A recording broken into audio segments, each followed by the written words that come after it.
I mean, is Cooper Rush worth 2.5 points? We're all Jersey, New York, and Toast, Alaska. Against Arizona State. If he didn't, we have a real problem. You can say the same thing about Creighton. Okay, they had the one good game against Kansas at home.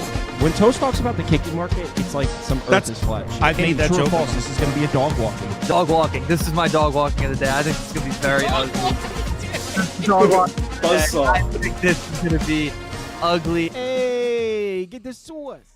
Happy opening day. It's officially here. We got John Legeza on. I was like, how did you want me to introduce you, man? You want me to introduce you as a writer for The Athletic? And he goes, I'm just some asshole on the internet. And I was like, you'll fit in well with us. So we went through the games last night on the midnight show, but it's opening day. The games start in 2 hours, so we're going to run through them. Toast is going to let us know what his final decisions were. And I'm going to bet a couple. I'm a basketball guy, so like I need a couple months before I really get into the MLB. So I'm just kind of like a spectator. I'll place a couple bets, tail something maybe. But yeah, first game up is Milwaukee on the road in Yankee Stadium. Toast, I believe you said first 5 under or pass. Let's see what John thinks. Yeah, I think I like Milwaukee first 5 team total was ringing for me. Getting to 2 runs, it was. I think I saw minus 115. So I think they could easily get Rodon for 2. He's not very good. He's had a tough spring. He's having trouble finding the plate. And Yankee Stadium, I know it's not warm here, but it's also not cold. And I think people have a tendency to do that. It's like, yeah, they're in New York and it's not cold. It's not cold here. It's kind of normal weather. If you hit it, it'll go out. So I probably like Milwaukee to win it outright. Though the Yankee bullpen, as much as I hate them, even though I am kind of a dyed-in-the-wool Yankee fan, the bullpen is really strong. So I probably like the Milwaukee lean to the 2 runs. I was thinking about the Milwaukee F5 run line, but I'd rather leave the Yankee offense out of this also, right? Anytime you can avoid, needing to mush Aaron Judge, you should do that. I kind of wanted to bet the Yankees, but I mean, Toast, you say we're leaning towards the first 5 under? Yeah, it would be first 5 under or pass for me. It's not that I worry about the weather for me. It's just that Rodon, if you look at what he's able to do, very dominant against left-handed bats, and you're going to have at least, 4 or 5, Yelich, Frelick, Turang, Mitchell. That's 4 lefty bats in there that he probably should have a lot of success against. And then the right-handed bats is where he definitely struggles a little bit, but at the same time, I mean, Churio is good. But I don't really worry about the righties in that Milwaukee lineup as of right now. I'm Churio would be the only one. I guess Contreras a little bit, but again, I don't expect Rodon to get absolutely smacked up. And Freddie Peralta, I do think that he should pitch well here today. I'm not a big Freddie Peralta fan, but it's just really hard for me to get. I would like to play the Brewers, but at the same time, I feel like it's almost like a kind of a baity trap in a way. I know that's about. Maybe I'm just overthinking it a little bit, but yeah, it'd be under or pass. Yeah, I'm good. Yankees are pass. Let's move on to the next one. And am I reading this right, Toast? Toronto's now minus 118 favorite? Yeah, dude, we're sniping. We're sniping. What'd you early, get at baby. plus 105? For good reason. Yeah. Wow. All right, Toast, you crushed it on the for opening day. You got 25 cents or 20 cents a CLV, whatever. Yep. Would you still bet it at minus 118? If you're really trying to bet it, I'm very confident that Toronto is the side here. I wouldn't let, especially if you really want to bet the game, it's not at a price where it's like, oh my God, you can't even bet that anymore. But anything around that 115, 120 number would be kind of the max. But again, Zack Efflin is a fade for me on the road. I kind of keep it simple here, especially early in the season. So I'm not trying to make a case that Zack Efflin's absolutely terrible. If there's one thing that we do know, that you try to fade him on the road when possible. He faced Toronto on the road last year. He had 11 innings, 6 runs on 15 hits, which isn't really great, but I just like the opportunity to bounce back for Toronto, especially guys like Bo Bichette at the top of the lineup, Santander playing his old team as well. And I also think that the bottom of that Toronto lineup is a lot better than people give them credit for. Wagner, Clement, and Springer. I think that really helps. And then again, on the other side with Baltimore, the top of the lineup is somewhat decent. I know that everybody in the world thinks that Tyler O'Neill is going to hit a home run today. He's not. I promise you that. Yeah, at the bottom of that lineup with Mullins, Urias, and Holiday is just K-City. So until those guys show me that they're ready to roll, I'm going to be trying to fade Baltimore. Actually, probably more than people expect. Baltimore's kind of like one of those public darlings, and it's one of those teams that I'm probably going to looking to fade the first couple months of the season, most likely. Guys, it's YouTube buffering, so just refresh the page because we have excellent connection here. The way some of y'all comment like absolute animals when stuff like this goes down, by the way, you guys need to get a better handle on things. Truly seek help. I mean, truly. I mean, Carlos Rojas specifically, go to a mental facility. You absolute shitbag. Anyways, so yeah, I got 2 bets in this one. I'm in the same boat as Toast. I don't like much the first day. I kind of like the later guys in the rotations in terms of angles. When we're talking about the first time through the rotation, the first, I guess, looks of the year. But I do want to fade Zack Efflin here. I put a half unit on each of these. And yeah, I took his over 5.5 hits allowed, plus 110, over 2.5 earned runs allowed, plus 130. I don't really like taking pitcher overs to start the year because we don't know how long their leash is going to be, but I'm going to make an exception in this spot. Efflin on the road, always been a fade for me, and I think this Jays lineup a bit undervalued, I believe, as Toast was saying. After a pretty underwhelming season against righties in terms of raw production last year, things are going to get better for us when you consider Efflin just doesn't really pitch well against this Toronto team. I know history isn't the end-all be-all, but you look against this Toronto team, last 3 or 4 matchups against them, he's averaging 4 earned runs allowed. His last 7 to 8 matchups against Toronto, he's allowing over 5.5 hits allowed, averaging 7.5 hits allowed. And the books are projecting very few whiffs and chases for Efflin here. You look at his K total, it's at 3.5, and the under is juiced to minus 180. With 5+ innings and 5 or less Ks on the road last year, he allowed 5+ hits his last 7 to 9 road games. He allowed 3+ earned runs in 6 to 9 road games. Also, our friends at ballparkpal.com, a projection system I trust quite a bit, they're projecting Efflin for one of the worst outings of the day in terms of ERA and hits allowed. So while we're still waiting to see how the balls are early, I'm going to rely on the historical data with the Jays rolling out a relatively strong lineup and Efflin's tendency to struggle both on the road against Toronto and in day games. So really like the Efflin fade here. John, what are your thoughts on this one? Actually, I'm gonna go the other way. Berrios is my big season long fade. Last year, I think this is the year it finally falls off. He gave you the 3.6 ERA, 115 WHIP, but all of it ends there. Sierra at 4 3/4, expected ERA near 4.5. The velo is down. Stuff plus in the fastball at 87. I mean, this is to the point where it's almost over for him. 12.5 KBB, single digit swinging strike, zone contact through the roof. So I think Berrios is the major problem here. I actually tend to really like Efflin for F5 betting. So there is a world where if you're on Toronto, you could get the win because I'm not really crazy about Baltimore's bullpen. You know, where the reason I like Efflin is because he is a strike-throwing machine. And Toronto does not hit righties well. They do not hit righties well. Like at all. I mean, in fact, they might have been the worst or bottom 3. They had a 652 team OPS. Well, no, I'm sorry. That was lefties. My bad. I had the wrong one on. It was a... They were bad against righties for a while. ISO. Yeah, they struggle against righties too, though the discipline ticks up a bit, but they don't pull. They didn't hit hard. 37 hard hit is near the bottom of the barrel. 312 WAR, but 313 expected are all below average. So they put the ball on the ground a lot, and I think that works to Efflin's advantage. Again, this isn't like I'm not really disagreeing with a lot of stuff you're saying because we're not expecting him to go up there and start mowing people down. Like that's not going to happen. But he is going to throw strikes, and he does work the lower third pretty well against a team that has a propensity for ground balls. So I'm going to need a little bit of defense to get me there. And I guess I'm a little bit I might be a little bit higher on the offense than you guys are. I mean, Baltimore crushes righties. And I'm apparently, you know, I'm low on Berrios. So I think that's where our disparity is. I guess Berrios was actually pretty good against lefties in general last year, he probably gave up a few too many home runs. But I guess it's as close. I mean, that's why the line is where it's at. One thing I'll give you, I mean, Berrios in the past has struggled mightily against lefties. I would say last year, in terms of historical data, was an outlier for him against the lefty splits. Yeah, the 227 BABIP probably helped. But he did hold him to. I mean, a 214 batting averages is pretty strong. But the 1.6 homer 9 kind of stands out for me last year. And again, you mentioned historically, and again, we've seen quite a bit of like degradation from Berrios just in general. Again, all the stuff plus numbers, all the pitch shape numbers, the velo is down. So I think I have Baltimore F5, but we're going to need to score to get there.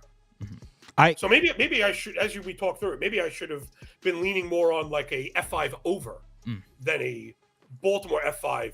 Though I saw it at -110 and thought I loved that because again, I'm very anti Joe Berries. Well, if you're looking to bet Baltimore, Pinnacle now has Baltimore at +104. So it looks like these sportsbooks are crossing over, and you can now get the Orioles at plus money. So, Toast, if you want to dance on the arbitrage line, you're able to do so because you got Toronto at what, +1? Yeah. Let's move on to the next one. Ray Taylor. I will say though, if you do like Baltimore and you buy into the fact that Berrios is gonna struggle against lefties, two of them in that lineup you need to watch: Ryan O'Hearn and Adley Rutschman. Both have crushed him in the past. Oh, the Rutschman numbers were nuts. I tweeted that this morning. I've been trying to be very clear. I am not like a BVP guy whatsoever.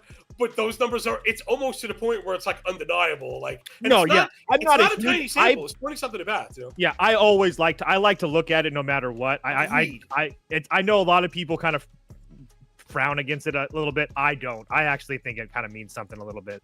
Just for the record, it's 13 for 22, 2 doubles, 3 homers. Boy. That's a 17-16 OPS.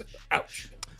Baston on the road in Texas, and I gotta say, the Baston hype is out of control here. Dude, I told you. Dude, everyone thinks this is going to be one of the best teams in the AL, but their win total is sitting at a measly 86.5. Everyone's slamming that over. We did a poll on that. 95% of people clicking the over on that. This team might suck, and it's going to start right here with an L to Nate Eovaldi at home, where he's a beast. I think this will be my first MLB bet of the year. I can't believe this hasn't.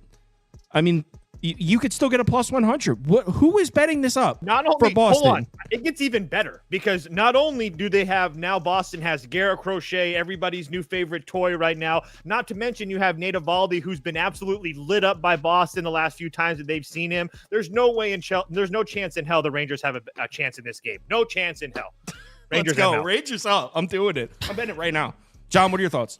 I like Boston also. But again, if you'll notice, I generally am leaning towards F5 bets where modeling, you know, again, because I have the moving averages algorithm and just having back tested all this stuff, it's so much more accurate for F5 than it is for full games, especially when you start to bake in the edge you get for F5. Just really quick for people unfamiliar, right? If you like the underdog and you can get a good price on the run line, you know, I mean, first of all, you could cash on a tie, which you love. If you paid any kind of juice for a favorite and you're tied, you get your money back. How awesome is that? I mean, how often that you bet juice, right, on a team to win, if they're tied through 5, don't you wish you could get your money back? Imagine if that was an option. That would be the most popular, like, sports book promo ever. If your team is tied through 5 and you pay juice, we'll give you your money back.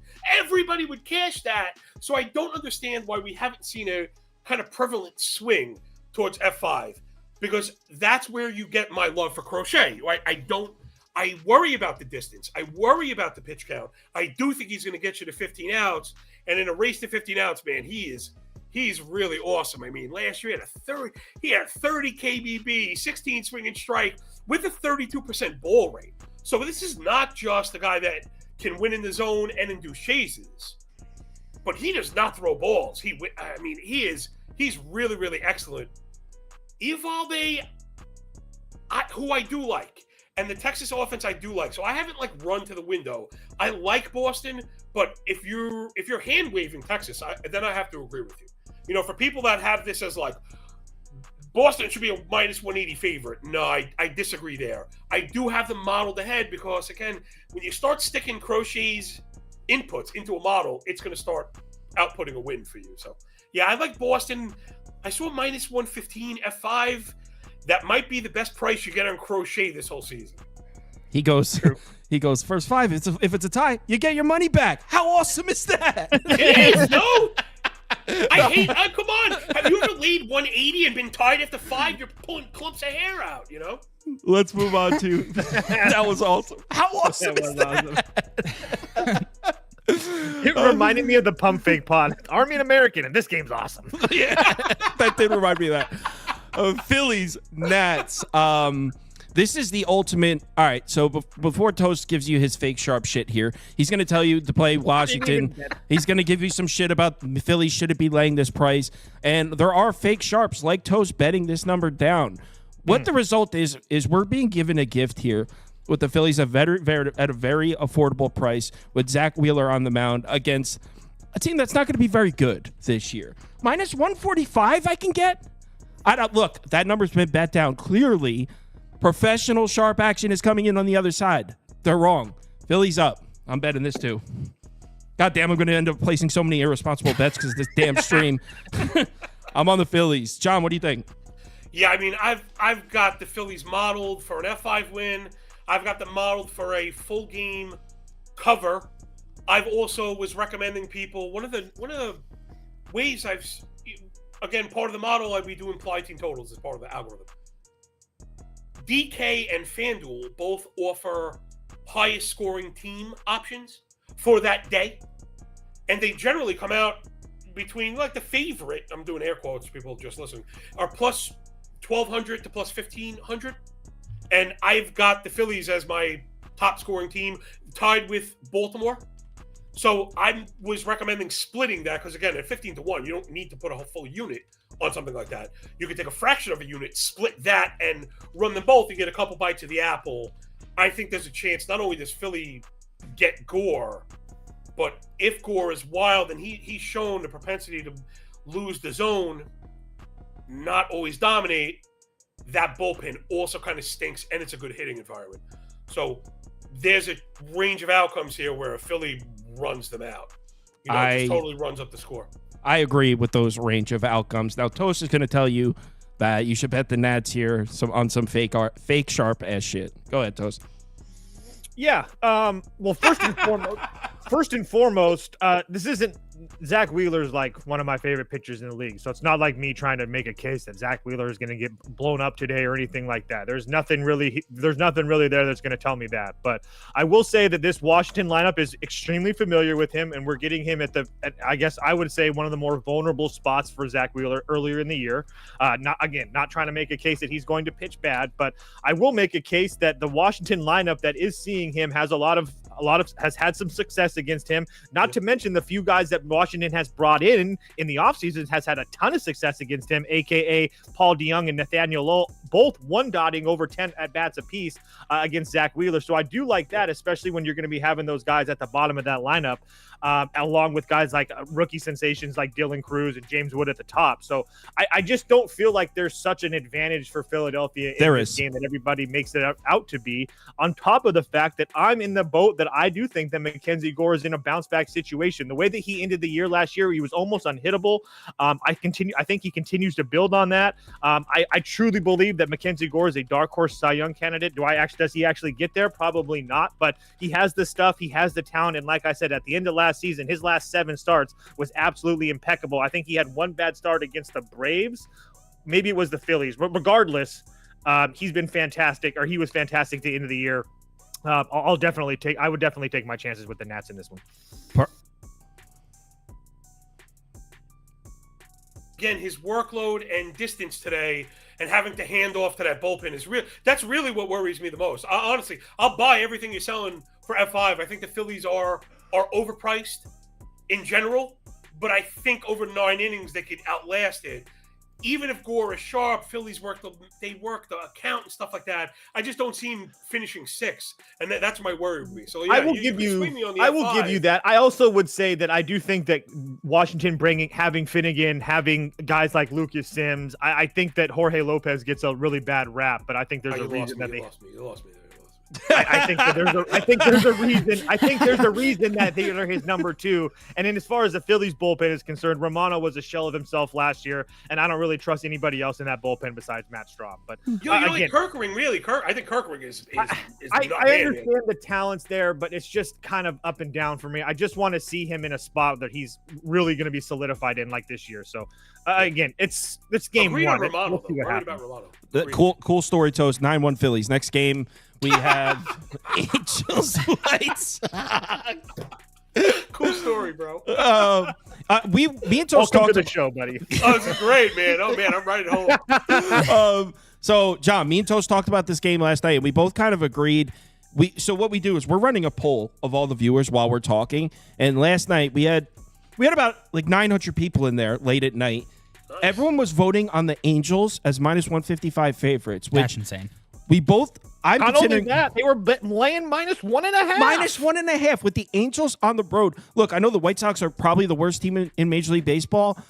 There's just no way the Angels in any shape or form, should be laying -155 on the road. Kikuchi's not as good on the road. I'm considering placing a White Sox money line bet on opening day. Are you with me, John? Let me interject really quick here. I think that the Angels this season are going to offer us a ton of value, just like last season, against left-handed pitching. The last 3 seasons against left-handed pitching, they have a ton of production against the lefties.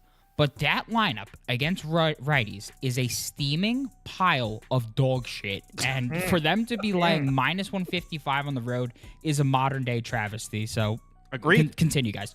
John, are you with me? Is White Sox money line a realistic option here? Again, I'm just an F5 guy. You could sell me on the F5, Chicago F5 all day, baby, all day. I think I might have even seen. That might have been one of probably my favorite bet because I did mention F5 run lines. When you could get plus money spotted a run, like that's where I'm all about that. I was trying to look for it now. Sometimes books like hide these damn F5 lines. They really don't want us, which is probably a good lesson, especially a macro lesson for bettors. Anything on the home page of a fucking casino is what you should be avoiding, like the plague, because that's the stuff that they want you to play. So yeah, I see even money on the first spot I saw it. You could get me even money to bet on Burke. Burke is electric at times. And Kikuchi's not bad. But I think, again, the public marries these narratives, the bad team bias to teams.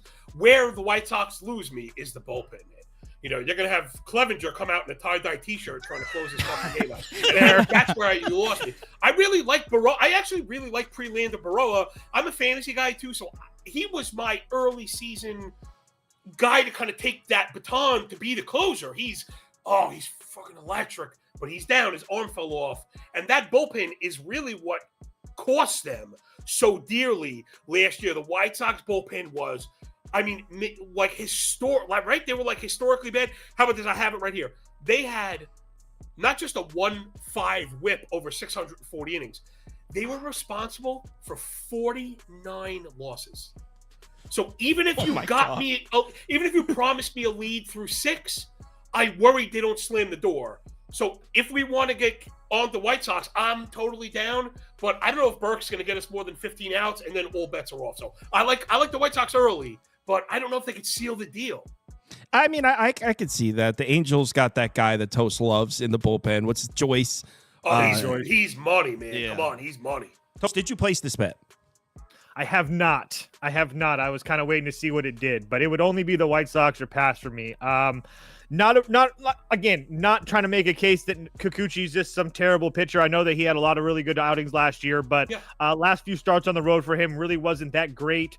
And then on top of that, like our buddy was mentioning, Sean Burke's been really, really good, and especially the last few starts of his season last year. Played Detroit, the Padres, Oakland, and pretty much pitched extremely well in all those games. So I have a hard time believing that he doesn't pitch, or he's somewhat decent this year. 100,000% agree with the bullpen situation. That's probably the reason why I did not place this bet, but I still stand firm on what we talked about last night, that in no world should the Angels be laying this heavy of a price against anybody at home or on the road. So it would only be White Sox or pass for me. Do you guys know how the hitting conditions are in this game at all? Perchance? Yeah, I do. Derek Rose is throwing out the first pitch. Okay, wow. That is No, he's not. That's what someone in the oh yeah, I guess the people in the comments are freaks. I probably shouldn't take them seriously. He said, I'm Googling it now. Derek Rose. He's not. Derek Rose to throw out White Sox first pitch. It says it right here on Bleacher Report. He's throwing out the first pitch. Hater. Okay. Let's go to the next game. Let me recheck my handicap then. Beaver, dude, he's throwing 45 degrees, wind blowing CBS wrote about it. He's throwing out the first pitch. I believe you. All right. It didn't sound like you I did. may look to back Burke in some way then, because I still think that Angels lineup. Because D Rose, healthy D Rose is the man. I'm back in the White Sox bats. Giant Cincinnati. You guys know if you watch the off-season show we did, Toast is big on the Reds this year, and I'm buying. I'm buying everything he's saying. I'm loving the bolstered bullpen. We know this lineup, when they're hot, can be the most explosive lineup in baseball. Truly, that's not an exaggeration. They have that kind of potential. I'm not saying they're definitely going to be, but they can be. Little worried about the back end of the starting rotation, but I'm on the Reds train this year, so you could put up Reds for me. I like Logan Webb, like him a lot more at home in the swirling winds of San Francisco than I do on the road here in Great American. But yeah, I think you got to go Reds. I know a lot of people think Hunter Green's due for some regression. I wouldn't say I necessarily disagree, but I think the Reds get the Logan Webb, and I'm big on the Reds this year. Right, Toast? You're with me? 100,000%. Just a couple things really quickly, since I know I went over it last night. Logan Webb, his numbers on the road, I think if you're watching this show this early, you don't need me to tell you that his numbers on the road are much higher than they are at home. I mean, it's just a simple thing with Logan Webb. But also at the same time, if you look at how Logan Webb ended the season last year, really wasn't that impressive. Kind of got shellacked by Miami. The Padres got to him for 10 hits, back-to-back games. Didn't really look good against Baltimore. Milwaukee got to him as well. So again, not that I think that because of that happened, he can't pitch well here today, but I just have to kind of see it from Logan Webb, and especially if you're going to be starting on the road in Great America Ballpark, not a spot that I like. A lot of people talking bad about Hunter Green, and I just don't understand it. I understand that he has been kind of shaky at times in his career, but when he was on last year, he was extremely dominant. And over his last 7 starts of the season, he had 1 bad start on the road, but besides that, he was dominant against a lot of different teams. So he also has 2 starts against the Giants over the last couple of years, 11 total innings, 17 strikeouts, only 4 hits in a run. So again, is the San Francisco Giants lineup a little bit different? Yeah, but at the same time, you got this Reds team that not only has a new manager in Terry Francona, and we can touch on that bullpen really quickly. Again, I think they gave Fernando Cruz to the Yankees for a bag of balls, which I still don't understand. Their bullpen's still better, though.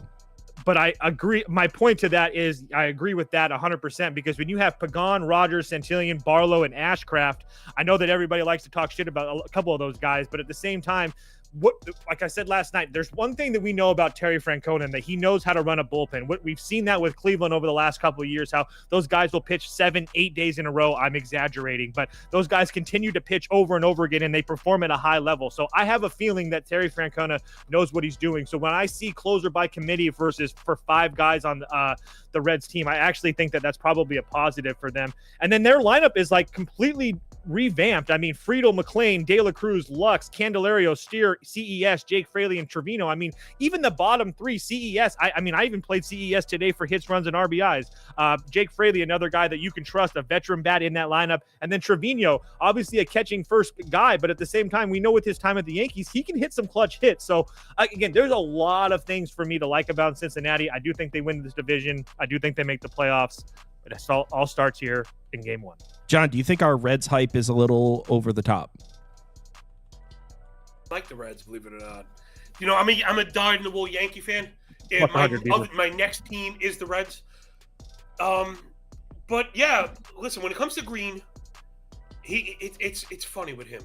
Okay, like pound for pound, he's freaking electric. There's no doubt.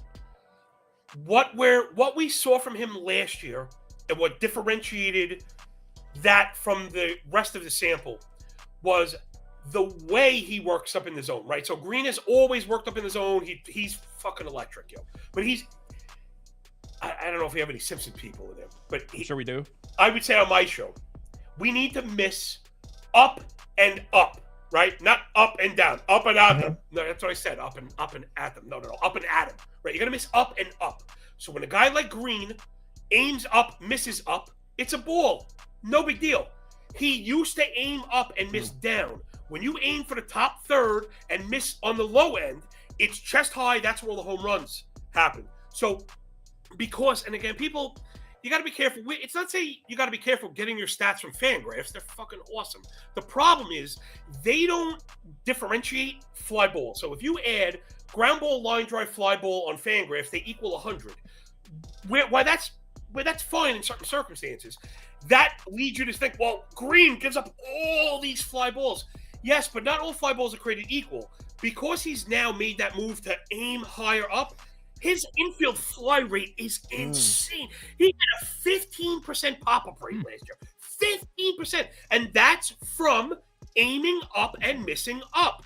Hitters, listen, Josh Donaldson was famous for talking about this. You don't get paid for seeing eye ground balls. You get paid for lift. The easiest way to lift is swinging at high pitches. So when guys see that ball come up, especially in Cincinnati, they know the deal with homers there, right? It's the best home run park factor 3 years running or whatever. They see it, they go after it. But now Green has the upper hand. Because, while they're technically fly balls, they're in actuality, they're pop-ups and straight up in the air. They have a 0 expected batting average. So while Green is doing that, man, he's freaking awesome. He is awesome. So I like Reds at price. I'm not sold in the bullpen. I got to see. Oh, come on. For a freaking thrill a minute. I mean, and Diaz hit the IL with a sore ass. Apparently. Like, you hate to see that. You hate to see when guys are struggling so bad that they have to hit the IL, for hurt feelings. He's on the. Nah, but Barlow. Maybe it might be Ashcraft, right? Ashcraft kind of fits the bill of a closer. He throws very hard. He's got the devastating power sinker. He'll keep it down. He'll keep it in the yard. The easiest way to lose, obviously, is giving up home runs. I'm just not sold. So again, me, the broken record. I always want to bet F5 because I want to go to bed. You know what I'm saying? I want to go to sleep. I just don't enjoy 2 hours of up and down, wonky uses, wonky rolls. We don't know if the guy's going to be sharp. That's just not my style. I'd rather be wham, bam, thank you, ma'am. Give me the win, give me the loss. I'll even take the push, and I'm going to go on to the next one. So give me Green F5. I'm wondering what you guys think about this. I'm not the biggest niche bettor, but again, we're getting these like robust sportbook offerings now. And this one I'd almost bet blind. You're getting game total game home runs, however the F the word of it. It's 1.5 home runs for this game at -120. I almost take that blind in Cincinnati. I'm assuming Logan Webb is the one kind of pushing that narrative. Who gives a shit? The 2 home runs in Cincinnati almost should never be the line at -120. That if anything, that even if the number is correct, I believe the price is off. There's no way that's only 53.5% implied probability or whatever that is back in the napkin there. So I like Green, and I like 2 home runs. I like that, and I like what you said about the pop fly. It almost like it should be separated into 4 categories: ground ball, line drive, fly out, and pop fly. It should be the 4th out of that instead. That's how it is in my data sheet. Make sure to subscribe. I'm actually gonna. It's important. It's the truth, though. Yeah. You need not all fly balls are created equal. You must know the difference. Yeah. You must know the difference because you'll see guys with elevated fly ball rates without the elevated pop-up rate. You see that manifest in the high homer to 9. Again, everyone's always trying to oversimplify stuff, and I get you don't want a billion stats, but there should be more than one. Mm-hmm. Let's move on to the next game. Mets blind. Best team in the NL. It's not even a discussion. Not only the best team in the NL, the most magical team in the NL. I am a believer in this Mets team. I don't need to say anything else. They're giving you the best team in the NL, and almost said in the NFL. The best team in the NL at plus money. Framber Valdez has always been a fraud. Clay Holmes gives us 5 strong ones here. Chalk me up. John, are you with me? Yeah, I really love Mets at 5 in particular. Getting plus money. Same way I mentioned narrative bias. I think that door swings both ways, and I think there's a piece of the public that's like, "Oh, Astros good, right? White Sox bad. Well, sometimes they're correct, but Astros good. This Astros offense is not that good. Like Kyle Tucker is one of the premier hitters in the game. Bregman, while again he had to rely on the pulled fly balls, the Crawford boxes, which Paredes might be a little bit of an even swap. He does not nearly have the plate approach that Bregman has. Bregman's plate approach is freaking elite. They push pitchers to the max with the pitch count. You're not going to get that from this Houston offense, the back end, which is awful. When I was writing my newsletter, I described them as that horse drawing, the horse meme, where like the ass is like shadowed, has like muscle striations, and then the end looks like my 6-year-old drew it with a crayon. Oh, yeah. I do know that, yeah. That's what the Astros lineup is. You can't remove pieces without replacing them and get it. I think as time progresses, I think this Astros team is going to be exposed a bit of a fraud. One last thing since I was hating on my Yankees before. How many former Yankees are starting today? How many? Severino, Clay Holmes. There's more than how many? Oh, Michael King. If only they were Yankees. If only they were Yankees. Oh my gosh. So Clay Holmes with that new kick change, he looks devastating. I wish there was a ground ball prop we could bet on. It'd probably be like over 40, right? Between Valdez and Clay? Yeah, absolutely. Yeah, going to be very hard to lift. I wouldn't bet the home run total in this game. But yeah, I love the Mets F5. The Mets offense is awesome. And if anybody hears this in time, I was on Numbers Game with Gil Alexander today, and I gave out Pete Alonso lead the league in ribbies plus 1,400. I love it. So Pete Alonso is averaging almost 700 plate appearances and over 156 games across 4 years. He has the third most RBIs in that span. He finished second in 2023, and now he's hitting behind some guy named Juan Soto with his 9,000% OBP. Yeah. Who? Dude, I mean, look. I mean, listen, Aaron Judge is a fantastic hitter, and you don't have to be a Yankee fan to think that. But the reason he led in RBIs by a fucking metric ton is because he was behind Soto, the guy's always on base. He lives on base. So I don't know, Alonso, I think that plus 14 is a little bit of a misprice. Give me Alonso to lead the league in ribs. He's good for like 120 ribs this year. I like the Mets first 5. I know Toast said he was leaning towards the under here. Yeah, it would only be under or pass. I 100% agree with our buddy here. It's just one of these situations where I do think I've been saying this for a while before Clay Holmes signed in New York, that as far as the Mets are concerned, that I thought that he was going to pitch well as a starter. There wasn't really even a question for me. So, I mean, we'll see what happens, but I don't really worry about him. And Framber at home versus a whole bunch of righties is a situation that I'm always going to be intrigued on. So, and the only two lefties in the Mets lineup is Soto, as we talked about, and Nimmo, because they did play Acuna today. So the bottom of that lineup is just straight righties. So I would just want a couple more lefties in the lineup to feel more comfortable with the Mets. That being said, why would I not play Houston? Well, for one, I don't think they're the same Houston team, and I still think that the price is a little bit off. And for two, like I've preached on for the last couple of weeks, I don't trust this Houston outfield. And until they show me that they can do something and play Major League Baseball the way that it's supposed to play, I'm not there, because Altuve, Cam Smith, and Jake Myers is not the 3 people that I want in my outfield. I'm sorry. So we'll see what happens. They're not outfielders. They're not outfielders. Altuve's tiny. I don't know what to expect from him. And that's not me watching the 2 bad highlights in spring training and being like, oh, I think he can't play left field. No, it's the fact that this is Major League Baseball. You have to hit cutoff man. Bro, you have to have angles. Outfield's you have not to hard. know what's going on. So now you have that in one side. You have Cam Smith, a rookie, on the other side. Yep. And you have Jake Myers, who's below average center fielder. That outfield is effing terrible. So it's really hard to trust our Houston until I actually see them do something in that outfield. Isn't that part of the narrative I was mentioning before? Like, when teams get pegged as being like good and smart, everybody starts making excuses for them before it plays out. That, what you just described, is an act of desperation. This is not a luxury. Like, that's not a feature. That's a bug. I agree with you 1,000% on that. I think you guys are overreacting to the outfield stuff, but let's move on to Cleveland, Kansas City. I mean, outfield's not hard. I'll go out there and play outfield right now. Yeah, look at Ozuna. He makes it look easy. They make it look easy. Look at Juan Soto. He's so good. By the way, I see Jabbo in the comments. I'll hit you up, man. I got to get you on for some baseball stuff. I haven't talked to Steve since the Super Bowl. I'll get you on soon, man. We'll talk some baseball. What up, brother? Let's talk Cleveland, Kansas City, and pitching change.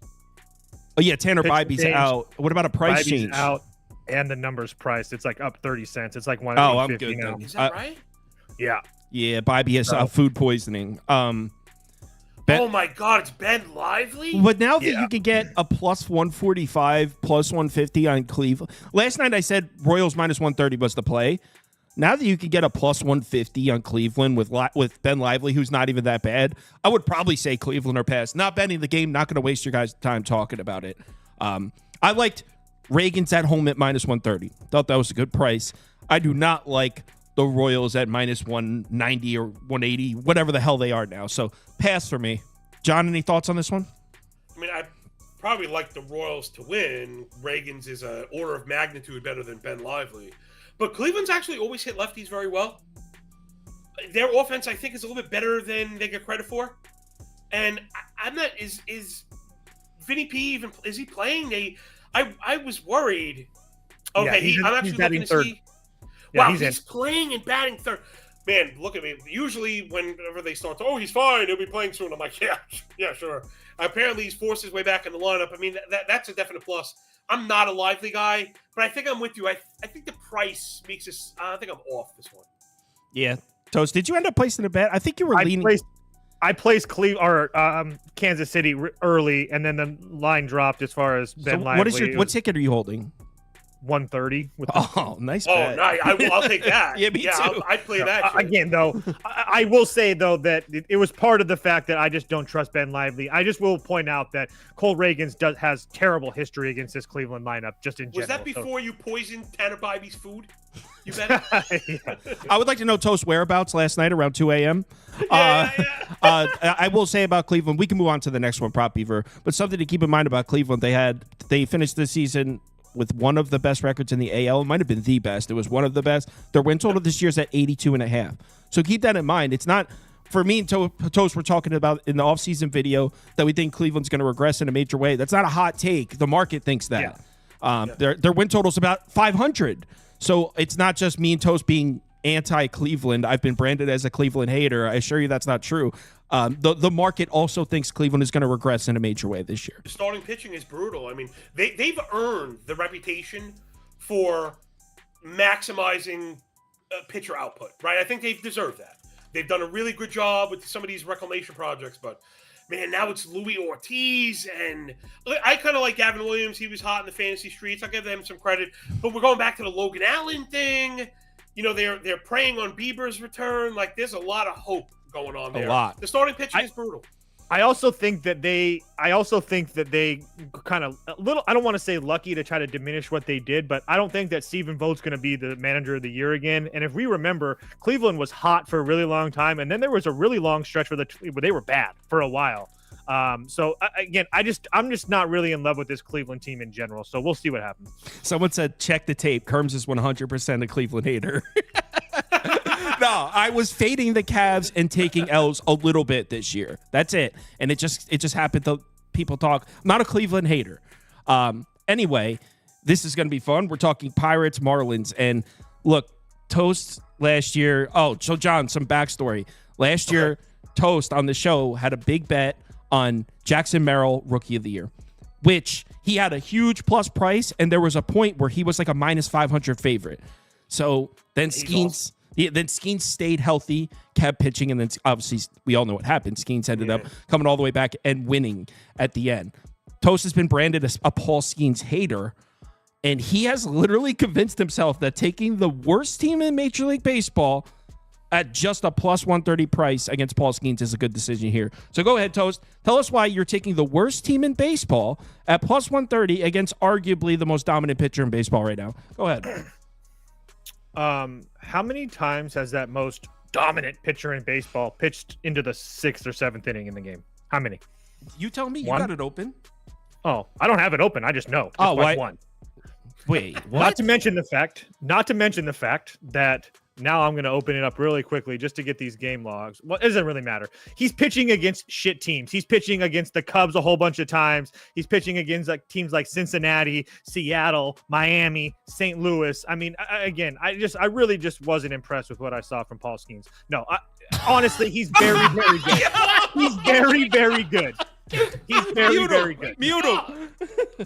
So, but no, yeah. I just don't think that they should be a big favorite. I didn't bet Miami yet. I was kind of waiting for it to get. I wanted like 140-ish, and I don't think I'm going to get that number. But I do think that people are sleeping on Sandy Alcantara. I know that he didn't really look good back before he got injured, but I think that's part of the injury. I think that there's a reason that he's back. I think there's a reason that not a reason that he's back. I think there's a reason that he's starting already. He's good to go. He's had more than enough time to be ready, so I'd expect him to pitch well here. I just don't think that the Pirates should be this big of a favorite against anybody. So maybe in the first 5, if you want to weigh the run line, so be it. But I mean, the Pirates still have to score runs for you guys to be comfortable with this game. So if you guys can explain to me how the Pirates score runs, I'm more than ready to hear it. But it would only be Miami or pass for me. All right, so John, I think that's crazy. I think the Pirates at this price is a gift. I will say, Pinnacle has the Pirates at -138. So there are sharp people betting the Marlins side of this. So yeah, I'm pointing at Toast and making fun of them. There are sharp bettors taking the Marlins here. Where do you land on this spectrum here, John? I think if your sharpness should be questioned if you're betting on the Marlins.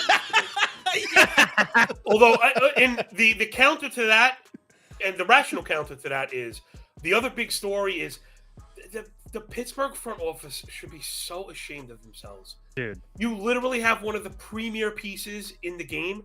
And Bubba Chandler. They bring back, again, right, another, and they didn't know Jared Jones's arm was going to fall off. Trust me, I know. This is like they were tracking to be one of the best rotations in the game. They go and bring back McCutchen for year 47.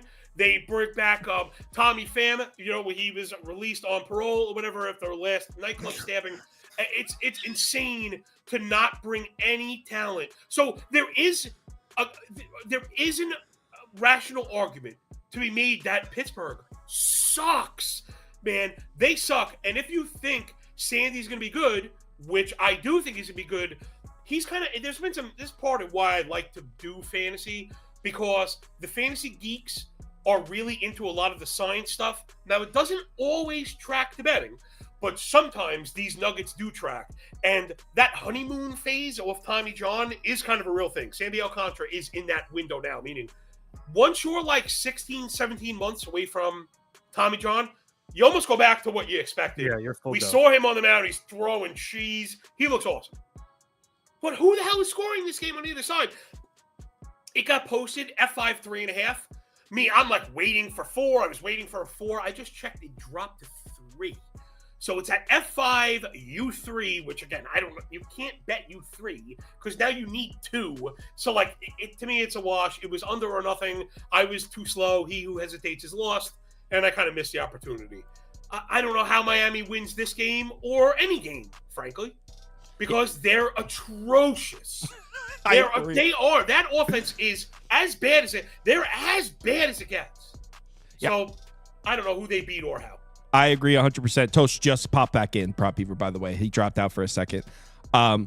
Next up is the best quote of that. He goes, "I think your sharpness should be called into question if you're betting the Marlins." I want that on a shirt, dude.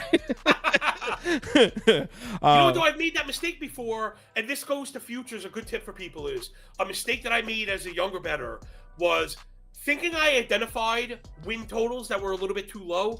Except when the team is bad, you get stung at the All-Star break because anybody think that's not bolted down gets sold off. So even though I mentioned it because it was the Marlins, the total was like 68 or 69. I'm going, I have them at like 73, 74, but then they sell off all the bats, they sell off all the relievers, and again, it just goes to shit. So just stay away. There are some teams that are kind of toxic, and the Marlins feel like that this year. They are very toxic. I agree. Very toxic. 100%. All right, this is an interesting one. Toast is in a predicament here. On one hand, he's a diehard Padres fan, and he was almost blindly betting Michael King last year.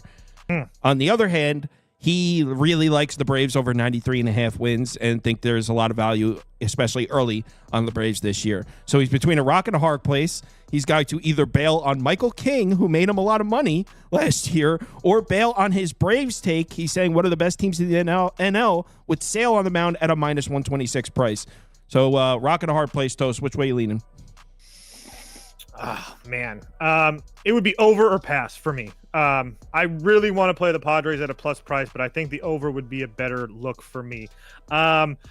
Chris Sale's very good. There's no question about that. But there's multiple guys on this Padres lineup that have had a lot of success against him and in their career. Machado, Xander, Yuli, Toddy, all those guys have a lot of success against him in his career. So also on the other fact that, not that I expect anything today, but Lockridge is a pretty good lefty hitter at the bottom of that San Diego lineup that nobody knows who he is. He's going to be playing left field for us, taking over essentially for Profar. But I do like Atlanta a lot. I'm trying to make sure that everybody knows this has nothing to do with me being a Padres fan. But at this point right now, I don't know if it's the same Atlanta team that I'm falling in love with, because at the bottom of that lineup with Baldwin, Arcia, and Kelnick, I think that's that's really bad considering what you're used to getting with this team when you have a guy like Acuna in there and whatnot. So I just feel like this number is a little bit low. I don't really know what to expect as far as out of Michael King. I love Michael King,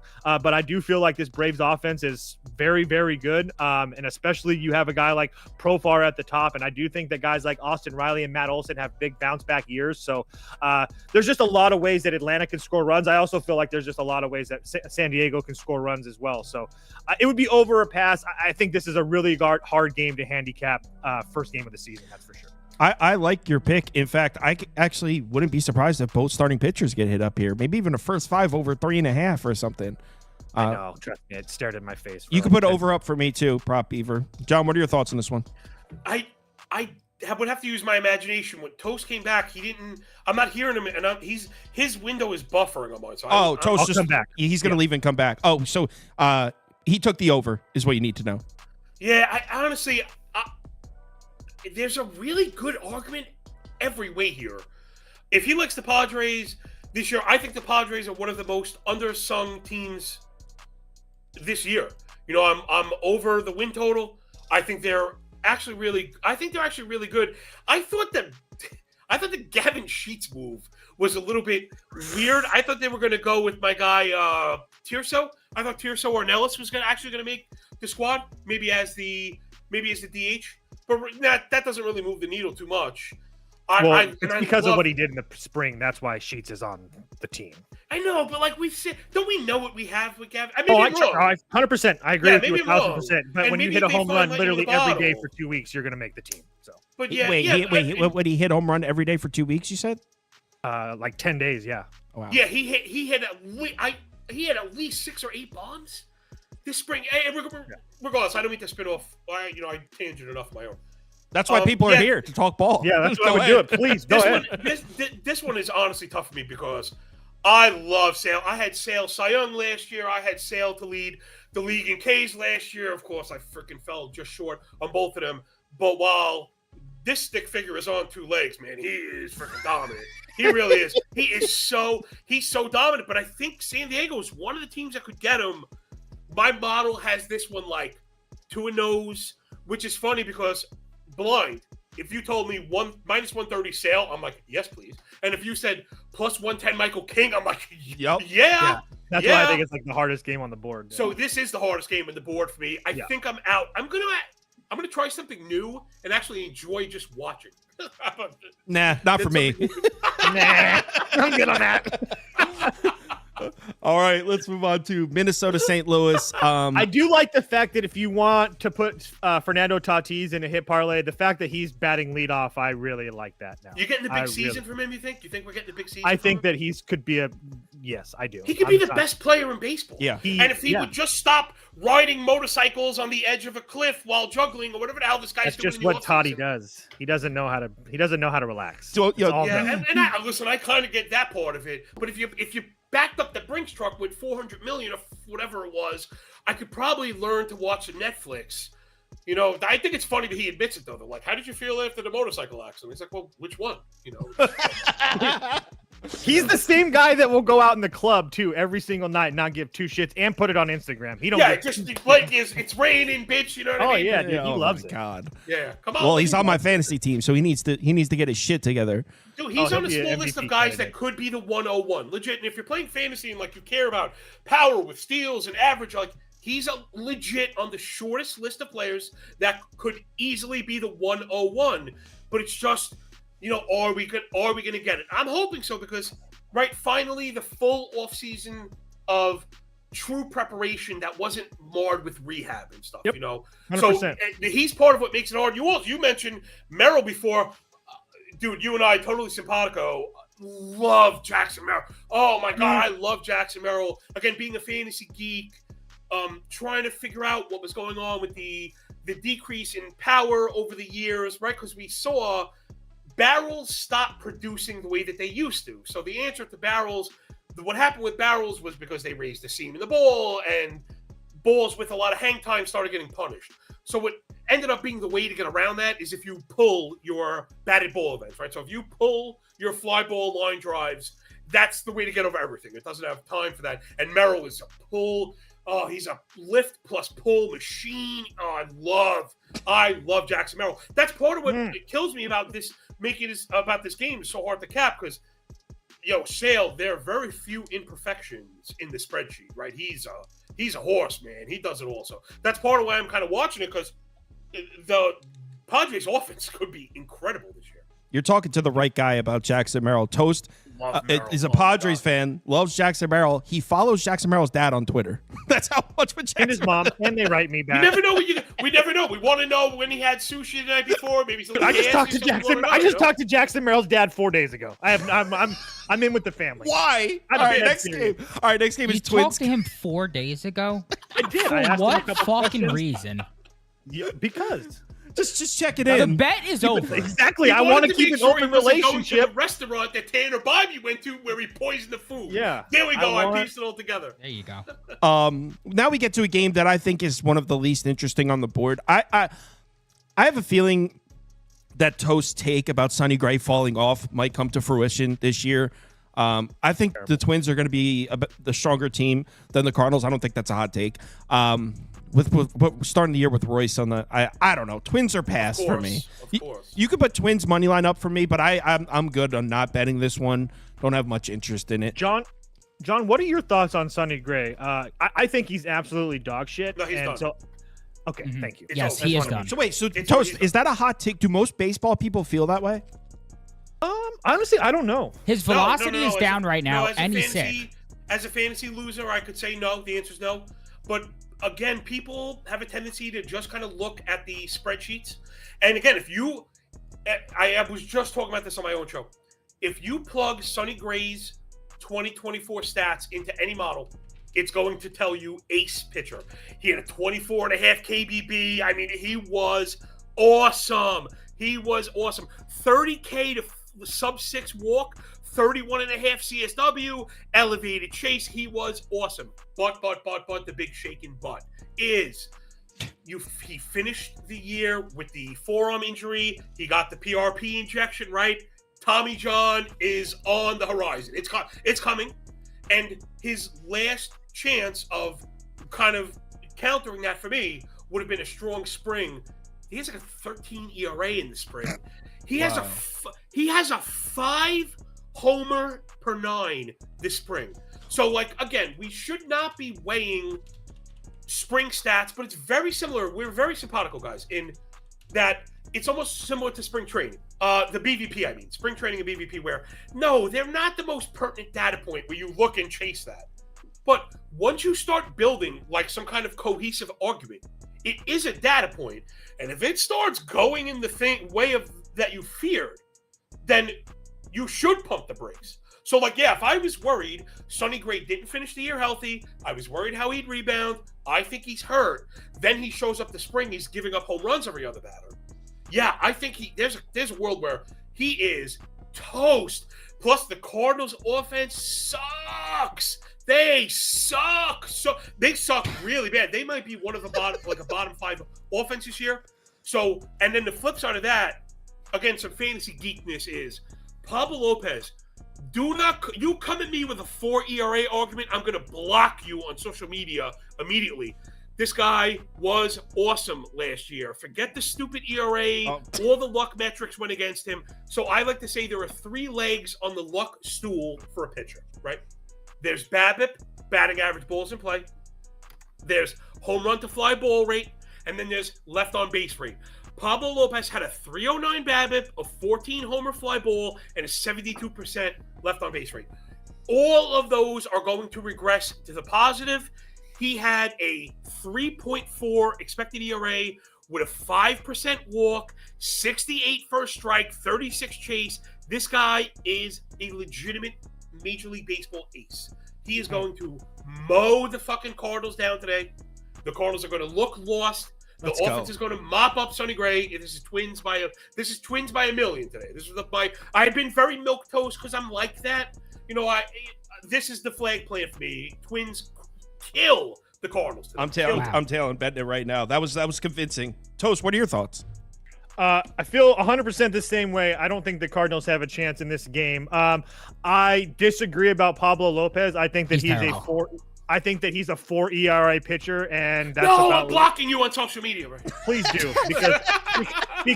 because in 2024, 2023, and 2022, that's just what this guy is. So until he shows me otherwise, I'm just not in a spot where I'm in a position to love Pablo Lopez. I will say this: I do agree with you. There's a lot of people that I respect that think that he's really good and that he should regress to a lot of positive things this year. I won't argue that.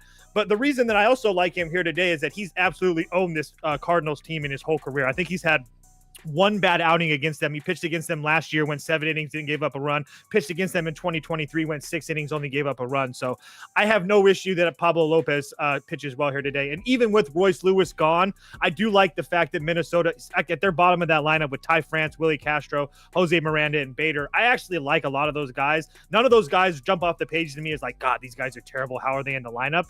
So yeah, there's just a lot of things to like about the Twins. I'll probably be betting the Twins today as well. And it looks like Larnach home run also. Yeah. He's 2 for 3 with 2 bombs off Gray. Larnach home run.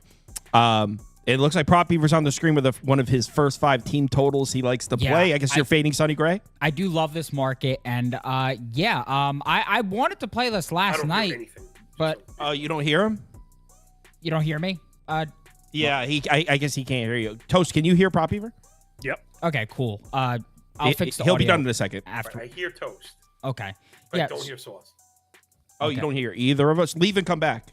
Toast, tell him to leave and come back. Toast. If you leave and come back on the same link, it'll fix it. Yeah, Sometimes it rejoin. happens. Yeah, I didn't want to. Just come right back. Yeah. Okay. Yeah, so basically, main reason I like this one is everything we said about Sonny Gray. I mean, his velocity is down right now. I mean, here's a quote from the main man himself. Obviously, the ball is not exploding out of my hand. I would say that was the biggest difference after the second. Maybe stop trying to beat people with a fastball when maybe the fastball's not there. I started just trying to pitch a little bit. He's looked awful this spring. He's not pitching like himself right now. On top of that, he's been dealing with an illness the past week. So he's sick. He's not pitching well. His velocity's down, and he's facing a Minnesota lineup where, if you look at their numbers against right-handed pitching the last 3 years, this is one of the better lineups in baseball. Can the Twins lineup come out flat? I mean, absolutely. We've seen it time and time again over the years. Sometimes they come out hot, and they have these months where they're one of the most productive lineups in baseball against righties. Then they'll have these streaks where they're, as I've said probably 2 or 3 times already this episode, a steaming pile of shit. But I think that at this point, at this price, just minus 125, where Sonny really, really looks vulnerable right now, that's a risk I'm willing to take. I only put a half unit on it because if you look at splits for Sonny his past 3 seasons, a spot where you don't want to fade him is at home in these day games. He's been lights out in these spots.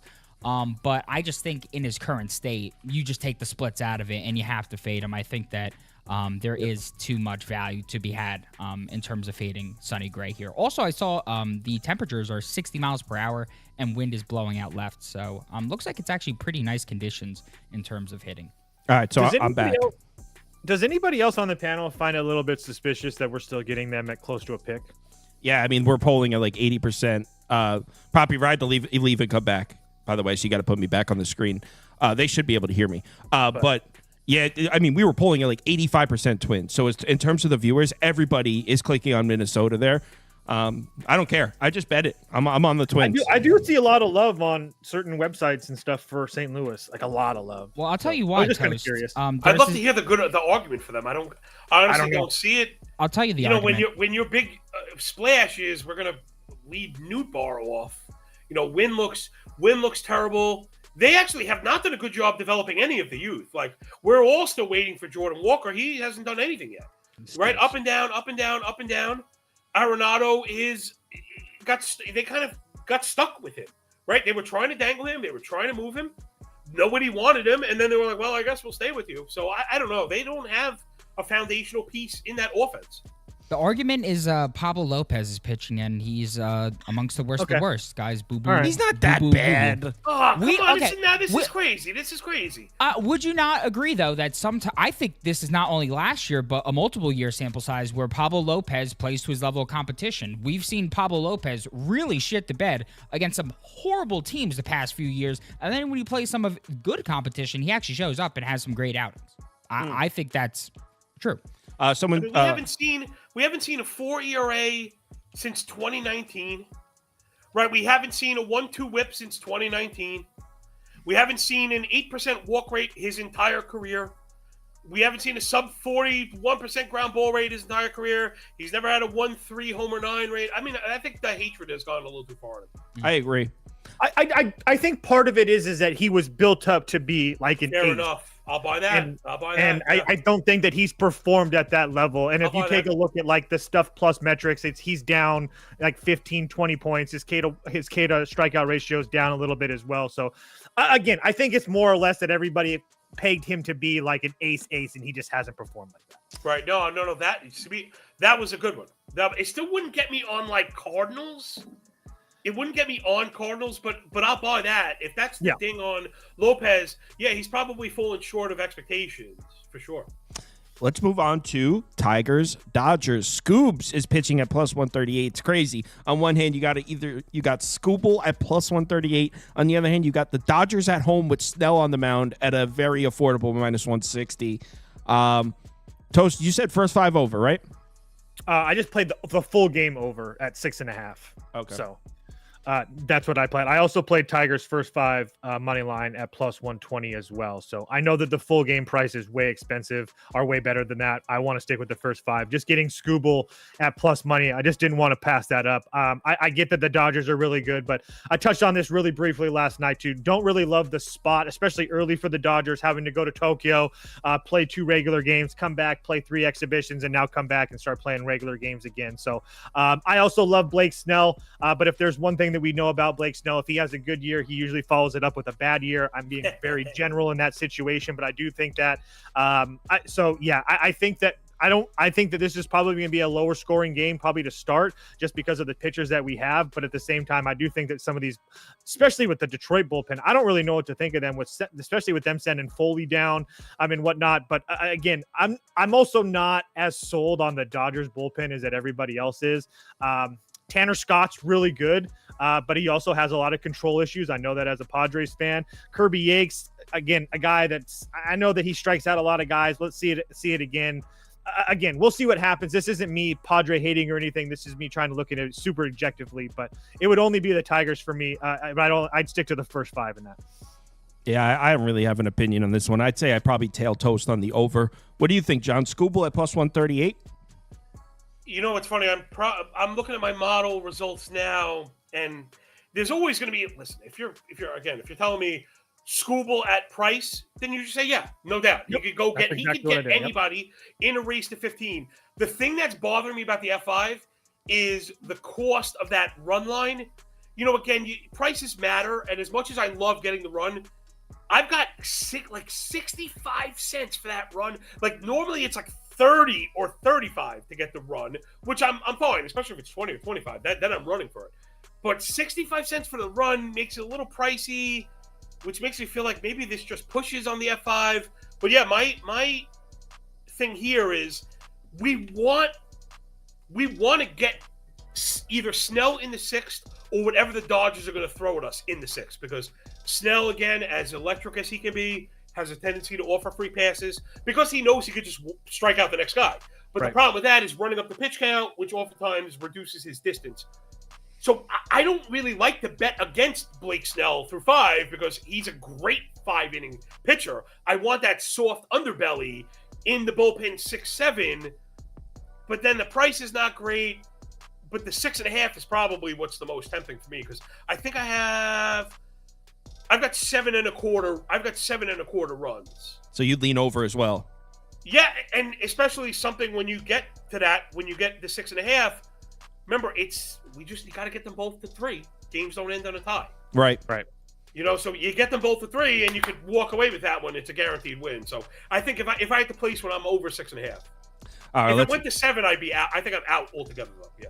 Let's move on to the next one, which is an interesting really quickly, one. I just want to address the comment about Blake Snell not being good last year. He had an ERA at 3.12. So, yes, he struggled early in the year. Yeah, but then he got hot and he was unstoppable. Yeah, he was very good to end of the year. He's great in bursts. Fake man. news. Come on. Fake news. When he's hot, he's the best pitcher in baseball. No doubt. No doubt. Next up is Cubs, Diamondbacks. We're in the desert here. And look, Toast bet the Diamondbacks here. And I can't say I don't get it. You get Gallen at home where he's been better. The last couple of years, 2 years ago, Gallen was like the best home pitcher in baseball. So you get Gallen at home, get the Cubs look like absolute shit. I think Cubs at this short number is the sneakiest sharp play on the board. Cubs money line at the short plus 108 or whatever the hell you could get. I think Steele. Oh, no, you can get a plus 120. No, I'm sorry. Plus 105. It looks like it. Plus 111, I see. Put Cubs up for me. I think I'm going to bet this too. Yep, I'll put it up for you. It's not. Stop. I Stop. completely agree. It's not fake sharp. It's completely fake sharp. No. You're just reaching for something. You're seriously it's such a terrible play. Justin Steele's about to throw 8 scoreless He's about to innings in get this game. rocked. He's looked like absolute dog shit, and he's about to get You guys are rocked. making me want to bet it more, honestly. Well, here's another thing. I'll tell you this. He's faced Arizona the last couple of years. He's went 10 innings. He's gave up 17 hits, 11 runs. He's barely striking Yes, people take the out. Snakes team total over then. I did. I bet the Snakes on the money I took the line. hits. I'm betting the Cubs now. You guys are Yeah, pissing me off. you should. You should lose money, bitch. You should. I'm betting this literally right now. I'm blind shopping. Welcome to the show, John. I'm dying right now. I'm betting this, and I'm going to laugh. I'm going to tweet a screenshot of this out. Yeah, no. Let me find the best price for myself first. Yeah. Cubs money line, you could get plus 108 on FanDuel. I'm in. All right, I'm in. Dope. I look. No, dude, I invented the fake sharp tag. You can't put it up for me. I invented it. I think if anything, it should be put up for you at that point, right? All right, fine. Whatever. You're ruining the fake sharp tag because it doesn't apply here. But I'm betting the Cubs. John, are you with me on the Cubs? Say yes and no. Someone mentioned it somewhere in that tornado. If you remember Heathcliff, in that tornado, the garbage pail I was looking for kind of went flying. I like the Diamondbacks team total. Or maybe even a game over. I've never been the Justin Steele guy. Again, I know the output was really good last year. It's very hard to argue that. But all the underpinning stuff really kind of scares me. He doesn't induce chases. He doesn't win in the zone. He doesn't get swings and misses. He has to, kind of nibble. And Arizona was maybe I was going to say maybe they were the best left-hand hitting team, but they're definitely a top 3 left-hand hitting team last year. I'm looking at it now. Man, they were freaking awesome, average OBP, but swinging strike and zone contact. So there's that matrix connection, and it's at 3.5. Arizona, I don't think should be 3.5. Even if you got to pay a little bit of juice, I think I saw a minus 142, minus 145 a couple minutes ago. That's where I'd be, because Zack Gallen, for me, he's like a fake ace. We've seen it before, glimpses where he looks really great. Every year he seems to get a little bit worse. And last year, the big trigger for me was the ball rate. So I know everyone loves walk rate. I tend to use ball rate. I think because of the larger sample, it's a bit more predictive. He had a 38% ball rate. He's not finding the zone, and he doesn't have put away killer stuff anymore. And I don't know what to make of the Cubs offense, because I'll be honest, I like them a lot, but all the stuff you mentioned is true. They just look terrible. I believe in continuity, repetitions, and the Japan stuff kind of throws me for a bit of a loop. So for me, I'm trying to isolate as many variables as possible. I don't like Steele. I do like the Arizona offense, so I would go for the 4 runs, because I'm also not crazy about the Cubs bullpen, to be honest. So. Real quick, before they go, and Prop Beaver and Toaster are both about to shit on my pick here, but before they go, I want to say you have to at least admit that if we didn't see Justin Steele get hit up by the Dodgers in Japan, that this would be closer to maybe a plus 100, maybe even a minus 102 for the Cubs. I think this price got taxed over a little to the Arizona side. There's some recency bias going on. Pretend we didn't see that game in Japan because it's a meaningless game. It's a marketing event. It's not a baseball series. It's a marketing event. Who cares what happened in Japan? I can't believe it counts. Yeah, it's ridiculous. I agree. So go ahead. Talk about how by the way, Prop Beaver, you can go first. I don't necessarily disagree with your bet I see on the screen because I think he's going to pitch deep into the game. So he may allow 5 hits. Well, I don't think he's pitching deep into the game. I think he may allow 8 hits or 3 innings. I mean, Steele has been insanely bad thus far. Whether you want to call it bad luck or whatever, that's up to you. Sure, you want to take out the Japan game? We could do that. How was his spring? He had a 9.35 ERA. He allowed 4.2 home runs per 9, and he had 400 BABIP. So that's absolutely terrible. That bad luck followed him into a brutal matchup overseas against the Dodgers in Tokyo. He allowed 5 runs and 2 homers on just 5 hits. So just really bad stuff right there. And now he's got to face another brutal matchup here. He's got to face this D-backs lineup that has not only continuously got to him in the past, like Toast said, but they fared very well against lefties over the last 3 years. I mean, the average WRC plus for this lineup against lefties over the last 3 seasons is 117. That's a fantastic mark right there. This team last year, 2nd WRC plus, 10th in ISO against those types of pitchers handedness last season. And his last 3 matchups against the D-backs, he's gone over the total all 3 times. He's got a 6.11 ERA, 297 opposing batting average, and he's allowing an average of 7.3 hits per game. If you look and do some line reading here, Steele to allow 2+ earned runs, -180. With 2+ earned runs allowed, he's 5-1 on the road going back to last year, averaging 7 hits allowed, 10-4 overall, averaging 5.6. And he's just in far worse shape. I feel like the books are pricing this guy like this is a mid-July game at Wrigley Field. He's going against, like, I don't know, some dog shit team like the Pirates. I mean, this is at Arizona at night where he is significantly worse. So I put a full unit on this one. I don't really put full units on bets to start the season, but I actually really like this one quite a bit. I do want to take, I want to fade Steele in this spot. Yeah, Toast, go ahead. Yeah, I can't really add much to what these guys said, but I think you guys all know me that I hate Zack Gallen. I think he's one of the most overrated pitchers in baseball. And so the fact that I'm first game out of the gate betting him should tell you guys just a little bit something. Justin Steele's been absolutely terrible. I've just never really been a Justin Steele guy. And then on top of all of that, I'm not really sure that I really trust this Cubs bullpen at all. I know that I trust Presley. He should be fine, but he's more of a closer. I don't think we really see him unless they have a lead today. But between Porter Hodge, Nate Pearson, and Thibar and Merriweather, I'm just not really there. And when you take a look at the Arizona bullpen, I mean, between Puck, Martinez, Thompson, and Mantiply, I mean, that's as good as a 4 as you're going to get. It's as good as a 4 as you're going to get in this league. Not to mention the fact that everything in the Arizona Diamondbacks lineup is just absolutely stacked up. So I do like Gabby Moreno. He has really, really good numbers against Justin Steele in his career. I think he's 7 for 8 against him. So him or Lourdes Gurriel are 2 guys that, as far as you're looking for hitter props or hit props, that I really like today as well. So I will be playing Gabby Moreno over 1.5 hits, runs, and RBIs as well. Last game on the board. I'll be on Cubs Island, and I'll celebrate my win in everyone's face. Next up is not Oakland. It's just the Athletics. So it says Oakland on the screen. We haven't updated our graphics for the show yet. It's just ATH now, not Oakland. Look, Seattle wins this game, but it's now at -170 consensus. I'm good. Logan Gilbert in a ballpark that's tough to hit. I know that.